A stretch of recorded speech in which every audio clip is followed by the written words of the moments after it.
Moving into a new house is supposed to be exciting, a fresh start, a new chapter. But sometimes what's hiding behind those freshly painted walls and perfectly staged rooms is something you can explain, something you wish you never discovered. The following are 3 disturbing true horror stories about people in the United States who thought they were moving into their dream homes, only to learn that their houses were keeping terrifying secrets. Each one begins ordinary, even comforting. But trust me, by the end you'll never look at your own home the same way again. Story 1. The Swing Under the Willow. Ethan and his wife, Melissa, had just moved out of Denver into a small town in Colorado. They had a 4-year-old daughter named Harper, and they wanted a safer, quieter place to raise her. The house they chose wasn't perfect, but it felt right. A 2-story home with a wide backyard, shaded by old willow trees and even a small stream that cut across the edge of the property. Melissa had fallen in love with the garden the moment she saw it, whispering, "This is where Harper will grow up." It was peaceful. It was affordable. It was supposed to be their fresh start. But within a week, Ethan began noticing something strange. Each morning when he stepped outside with his coffee, the grass was pressed down, not in random patches like deer might leave, but in a trail. Faint footprints. They started at the back fence and led directly toward the porch. At first he brushed it off as hunters, maybe kids cutting through, but the prints were too deliberate, too human. One night, after putting Harper to bed, Ethan walked outside to get some air. That's when he froze. Under the largest willow tree, swaying in the faint breeze, was a rope swing, thick cord tied tight, with a wooden plank for a seat. He knew it hadn't been there that morning. Melissa swore she had never seen it either. Their daughter was far too young to make something like that herself. That night, Ethan lay awake, staring at the ceiling. Around 2 a.m., the sound began creak, creak, creak. The unmistakable rhythm of a swing moving back and forth. He sat up, heart pounding. He pulled the curtains aside, but the swing was perfectly still, hanging motionless in the dark. The next morning, Harper asked him something that sent a chill down his spine. She pointed to the swing and said, "Daddy, the girl outside was using it last night. She waved at me." Ethan's stomach dropped. He pressed her for more, but Harper only repeated it. "The girl in the white dress. She wanted me to come play."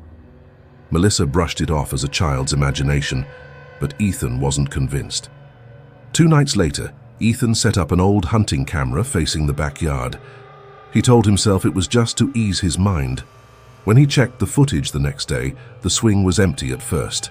Then, around 1:47 a.m., the rope began moving on its own, violently, like someone had jumped into it. The seat twisted and spun, but there was no one sitting there. And then, for a single frame, the camera caught something. A pale figure, small, with long black hair, standing just a few feet from the lens.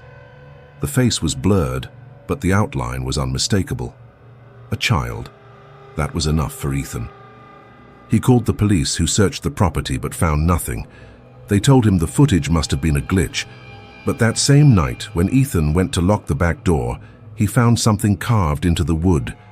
3 words, scratched deep, almost frantic: "Let her out." Story 2. The Locked Basement Door. Daniel and his wife Claire had been living in Oregon their whole lives. When Daniel finally landed a stable job as a contractor, they decided it was time to upgrade to something bigger.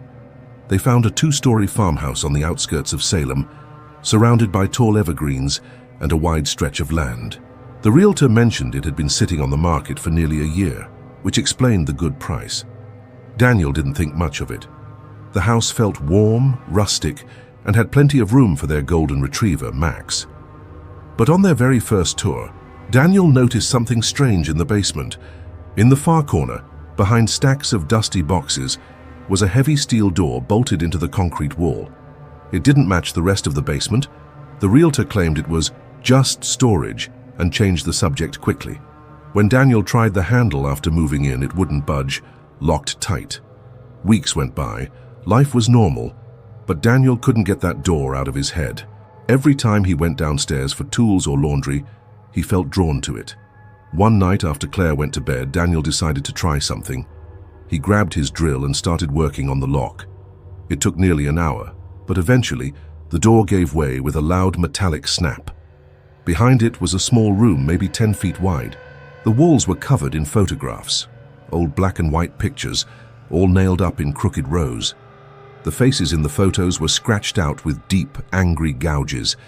In the center of the room sat a wooden chair facing the wall. Its legs were chained to the floor, and on the floor around it were piles of children's shoes, tiny sneakers, sandals, even a pair of muddy rain boots. Daniel staggered back, his stomach turning. He slammed the door shut and swore to never go back. But that night, Max began growling at the basement door, his ears pinned back, teeth bared. The following evening, Daniel and Claire were eating dinner when they heard it. Bang, bang, bang, it was coming from the basement. Slow, deliberate knocks echoing through the floor. Daniel grabbed a flashlight and forced himself downstairs. He aimed the beam at the steel door. The lock he had broken was fixed, perfectly intact, as if it had never been touched. And then, from the other side of the door, a child's voice whispered, "I know you opened it." Daniel dropped the flashlight and ran. He and Claire stayed in a motel that night, too terrified to step foot back inside. When they returned the next morning with a police officer, the basement was spotless. No photographs, no chair, no shoes, just bare concrete walls. But when Daniel turned to leave, he noticed something freshly carved into the basement steps. A single phrase, "Welcome home, Daniel." Story 3. The Man Across the Street. When Jessica and her husband, Mark, moved to a quiet suburb outside of Chicago, they felt relieved. After years of living in cramped apartments, they finally had space for their newborn son, Noah. Their new street was calm, lined with identical houses and trimmed lawns. It felt safe, but almost immediately Jessica noticed the man across the street. An older guy, maybe late 60s, tall and thin with pale skin. He always stood at his window, hands behind his back, staring directly at their house. At first, she brushed it off. Maybe he was lonely. Maybe he was just curious about new neighbors. Until one morning, when she stepped outside to grab the mail and found a small stuffed bear sitting on her porch. A note tied around its neck read, "For Noah, I'll watch over him." Jessica told Mark, who agreed it was unsettling, but he didn't want to jump to conclusions. They politely thanked the neighbor the next time they saw him. He only smiled and said, "Children need protection." But the gifts kept coming.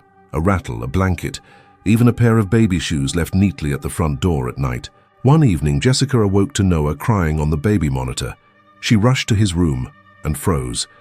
The window was open, the curtains were moving in the cold air, and on the crib's railing was another note, written in shaky handwriting, "He looks just like mine." That night, Jessica called the police.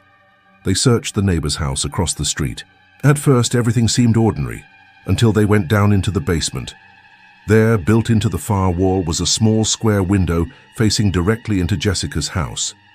Through that window, you could see straight into Noah's nursery. The basement was filled with old baby toys, dusty cribs, and photographs of children who weren't his.